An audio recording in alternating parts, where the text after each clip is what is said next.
Hello student, welcome to online Hindi classes.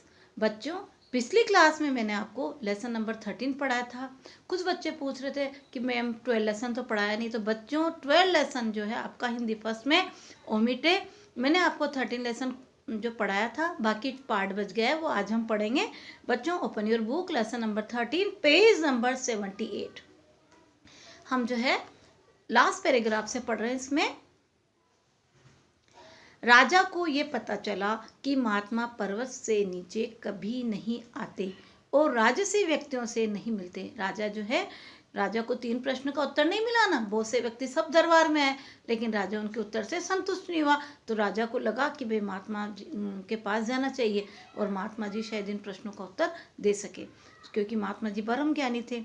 राजा को पता चला कि महात्मा पर्वत के नीचे कभी नहीं आते, राजसी व्यक्तियों से नहीं मिलते, इसलिए राजा ने साधारण किसान का वेश धारण किया। राजा को पता लग गया कि जो ऋषि हैं, वो जो है संत, वो न तो नीचे आते हैं और न जो राजा हैं उससे नहीं मिलते हैं, राजसी व्यक्तियों से नहीं मिलते। तो उसने साधारण व्यक्ति का वेश बना लिया, यानी साधारण किसान का वेश धारण किया और अपने सेवकों से कहा कि पर्वत की तलहटी पर लौटने का इंतजार करें। अब उसने क्या करा, अपने सैनिकों को भी नीचे रख दिया, नीचे रह गए पर्वत की तलहटी पर, और वो महात्मा की कुटिया की ओर चल पड़ा। महात्मा की कुटिया की ओर चल पड़े।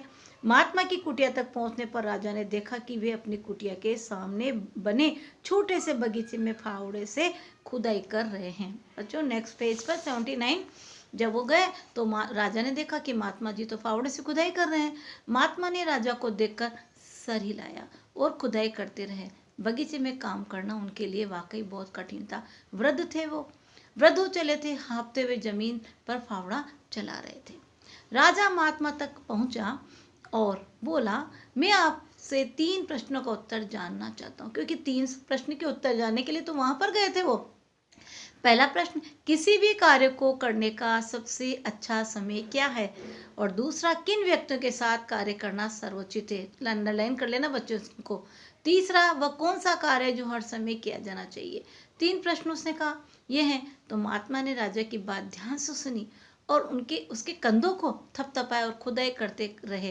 राजा ने कहा, आप थक गए होंगे, लाइए मैं आपका हाथ बटा देता हूँ। महात्मा ने धन्यवाद देकर राजा को फावड़ा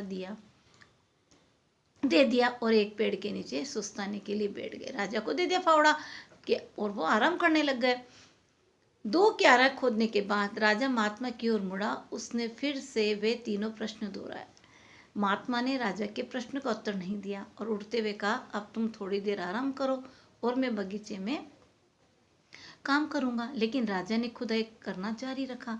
1 घंटा बीत गया और फिर 2 घंटे हो गए और शाम हो गई। राजा ने फावड़ा रख दिया और महात्मा से कहा, मैं आपसे 3 प्रश्नों के उत्तर पूछने हूँ, पर आपने तो मुझे कुछ नहीं बताया।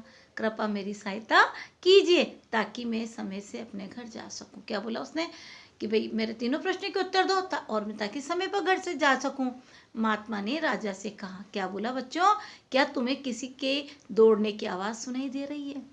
राजा ने आवाज की दिशा में सर घुमाया। दोनों ने पेड़ के जुरमुट से एक आदमी को उनकी ओर भागते आते देखा। वह अपने पेट में लगे घाव को अपने हाथ से दबाए हुए था। घाव में बहुत खून बह रहा था। वह दोनों के पास आकर और धरती पर गिर गया और अचेत हो गया, बेहोश हो गया वो। राजा और महात्मा ने देखा कि उसके पेट में किसी ने शस्त्र से वार किया गया था। राजा ने फौरन उसके घाव को क्या करा, साफ किया और अपने वस्त्र को फाड़कर उसके घाव पर बांधा ताकि खून बहना बंद हो जाए। कपड़े का वह टुकड़ा जल्दी खून से पूरी तरह से तर हो गया। तो राजा ने उसके ऊपर दूसरा कपड़ा बांधा। ऐसा तब तक किया जब तक खून का बहना रुक नहीं गया। राजा उसकी सेवा में जुट गया। कुछ समय बाद घायल व्यक्ति को होश आया और उसने पानी मांगा। राजा कुटिया तक दौड़कर गया और उसके लिए पानी लाया। सूरज अस्त हो चुका था, वातावरण में ठंडक आने लगी। राजा और महात्मा ने घायल व्यक्ति को उठाया और कुटिया के अंदर बिस्तर पर लेटा दिया। वो आंखें बंद करके चुपचाप लेटा रहा। राजा भी पहाड़ चढ़ने और बगीचे में काम करने के बाद थक गया था। वह कुटिया के द्वार पर बैठ गया। राजा भी बैठ गया और नींद उस आ गई राजा को भी। सुबह जब उसकी आंख खुली तब सूर्योदय हो चला था और पर्वत पर दिव्य आलोक फैल रहा था। आलोक मीन्स प्रकाश। एक पल को वह भूल ही गया कि वह कहाँ है और वहां क्यों आया था। उसने कुटिया के भीतर बिस्तर पर दृष्टि डाली तो घायल व्यक्ति अपने चारों ओर विस्मय से यानी आश्चर्य से देख रहा था। जब उसने राजा को देखा तो बहुत महीन स्वर में बुदबुदाते हुए कहा, मुझे क्षमा कर दीजिए। क्या कहा उसने? मुझे क्षमा कर दीजिए। बच्चों टर्न योर पेज। लेकिन तुमने क्या किया है जो और मुझसे क्षमा क्यों मांग रहे हो? राजा ने उससे पूछा। आप मुझे नहीं जानते, मैं आपको जानता हूँ। मैंने आपका वध करने की प्रतिज्ञा ली थी। देखो वो व्यक्ति उसको मारने आया था राजा को, है ना, क्योंकि पिछले युद्ध में आपने मेरे राज्य पर हमला करके मेरे बंधु बांधवों को मार डाला और मेरी सारी संपत्ति हत्या ली। जब मुझे ये पता चला कि आप इस पर्वत पर महात्मा जी से मिलने के लिए अकेले आ रहे हैं तो मैंने आपकी हत्या करने की योजना बनाई और मैं छुपकर आपके लौटने की प्रतीक्षा कर रहा था और आपके सेवक ने मुझे देख लिया और वो मुझे पहचान गए तो उन्होंने मुझ पर क्या कर दिया? प्रहार कर दिया, वार कर दिया। मैं अपने बचाव के लिए भागता हुआ यहाँ आ गया और आपके सामने गिर पड़ा। मैं आपकी हत्या का उद्यत था पर आपने मेरे जीवन की रक्षा की। क्या कहा? मैं तो आपको मारना चाहता था लेकिन आपने तो मेरे जीवन की रक्षा की। मैं बहुत शर्मिंदा हूँ। मुझे समझ नहीं आ रहा कि आपके उपकार का मोल कैसे चुकाऊंगा। मैं जीवन पर्यंत आपकी सेवा करूंगा और मेरी संतानें भी सदा आपके कुल की सेवा करेगी। कृपया मुझे क्षमा कर दे। राजा यह सुनकर बहुत हर्षित हुआ। किस प्रकार शत्रु का रूपांतरण हो गया। देखो किस प्रकार से, कहाँ तो वो राजा को मारने आया था और जब राजा ने उसकी सेवा करी, उसका घाव पर मलहम लगाया, पट्टी बांधी तो उसका हृदय का रूपांतरण हो गया। उसने न केवल उसे क्षमा कर दिया बल्कि उसकी संपत्ति लौटाने का वचन भी दिया और उसकी चिकित्सा के लिए अपने सेवक के मार्फत अपने निजी चिकित्सक को बुलाया और सेवक को निर्देश देने के बाद राजा महात्मा के पास अपने प्रश्नों के उत्तर जानने के लिए फिर आया, क्योंकि राजा के मन में तो उत्सुकता थी। तीनों प्रश्न के उत्तर जानने के लिए तो महात्मा के पास आए थे।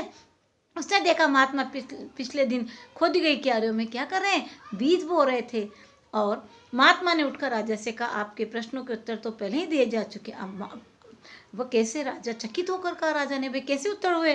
कल यदि आप मेरी वृद्धावस्था का ध्यान करके बगीचे में कार्य करने में मेरी सहायता नहीं करते तो आप वापसी घात लगाकर बैठे हुए शत्रु का शिकार बन जाते। देखो राजा ने क्या, महात्मा जी ने क्या कहा, अगर आप मेरी मदद नहीं करते और नीचे रह जाते तो शत्रु का वार सह लेते और तुम शत्रु का शिकार हो जाते, तब आपको यह खेद होता कि मेरे समीप अधिक समय व्यतीत करना चाहिए था। अतः आपका कल बगीचे में कार्य करने का समय ही सबसे उपयुक्त था।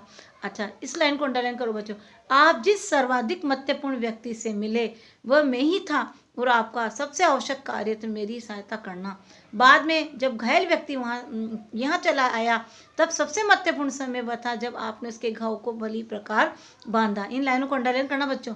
यदि आप ऐसा नहीं करते तो रक्तस्राव के कारण उसकी मृत्यु हो जाती, तब आपके और उसके मध्य मेल मिलाप नहीं होता। अगर आप उसके घाव पे पट्टी नहीं बांधते तो क्या होता? वो मर जाता और मेल मिलाप ही नहीं होता। तो उस क्षण वह व्यक्ति सर्वाधिक महत्वपूर्ण और उसकी सेवा शुश्रूषा करना सबसे आवश्यक कार्य था। उस व्यक्ति की सेवा करना आपका सबसे बड़ा आवश्यक कार्य था।